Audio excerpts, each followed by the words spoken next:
ప్రముఖ దర్శకుడు పూరి జగన్నాథ్ కేవలం వెండితెరపైనే కాదు తన మాటలతోనూ ప్రేక్షకులను ఆలోచింపజేయడంలో సిద్ధహస్తుడు. లాక్డౌన్ సమయంలో ఆయన ప్రారంభించిన పూరి మ్యూజింగ్స్ పాడ్కాస్ట్ సిరీస్ ఎంతటి సంచలనం సృష్టించిందో మనందరికీ తెలిసిందే. తాజాగా కొంత విరామం తర్వాత పూరి మళ్లీ తన గళాన్ని విప్పారు. ఈసారి ఆయన ఎంచుకున్న అంశం సైన్స్ అండ్ బిలీఫ్. పరిశోధనలు ఆధారాలు లేనిదే దేన్ని నమ్మకూడదనే పూరి జగన్నాథ్ సిద్ధాంతం ఈ తాజా ఎపిసోడ్లో మరోసారి స్పష్టమైంది. అసలు సైన్స్ కు నమ్మకానికి మధ్య ఉన్న తేడా ఏంటి, మనం దేని ఆధారంగా బతకాలి అనే విషయాలపై ఆయన తనదైన శైలిలో విశ్లేషించారు. పూరి జగన్నాథ్ తన ప్రసంగంలో ప్రధానంగా ఒక విషయాన్ని నొక్కి చెప్పారు.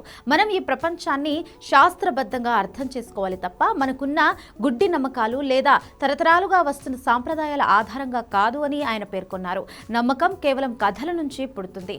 ఎవరు చెప్పిన విషయాన్ని లేదా పూర్వీకులు రాసిన కథలను ఆధారంగా చేసుకొని ఒక నమ్మకం ఏర్పడుతుంది. కానీ ప్రయోగాలు చేసి ఫలితాలు వచ్చిన తరువాతే సైన్స్ ఒక విషయాన్ని అంగీకరిస్తుంది.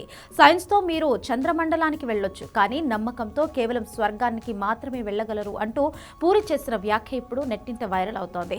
చాలా మంది తమ అభిప్రాయాలని నిజాలుగా భావిస్తుంటారని పూరి అభిప్రాయపడ్డారు. ఈ విశ్వం మన అభిప్రాయాల మీదనో కోరికల మీదనో నడవదు. దీనికి కొన్ని స్థిరమైన నియమాలు ఉంటాయి. సైన్స్ ఎప్పుడూ ఆ నియమాలనే వెతుకుతుంది. ఉదాహరణకు గ్రావిటీ గురించి చెబుతూ మీ చేతుల నుంచి ఒక వస్తువు జారితే అది కింద పడాల్సిందే. అక్కడ మీరు ఎవరు, మీ నమ్మకం ఏంటి అన్నది ప్రకృతికి అనవసరం. గ్రావిటీ అనేది ఒక సైన్స్, అది అందరికీ సమానంగా వర్తిస్తుంది అని ఆయన వివరించారు. పూరి జగన్నాథ్ ప్రకారం జ్ఞానానికి మొదటి మెట్టు ప్రశ్నించడం.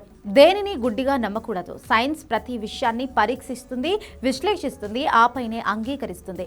మనం కూడా మన జీవితాల్లో ఎదురయ్యే విషయాలను తర్కంతో ఆలోచించాలని ఆయన సూచించారు. నమ్మకం అనేది మనిషిని ఒక చట్రంలో బంధిస్తే, సైన్స్ సరిహద్దులను చెరిపేసి కొత్త లోకాలను పరిచయం చేస్తుంది.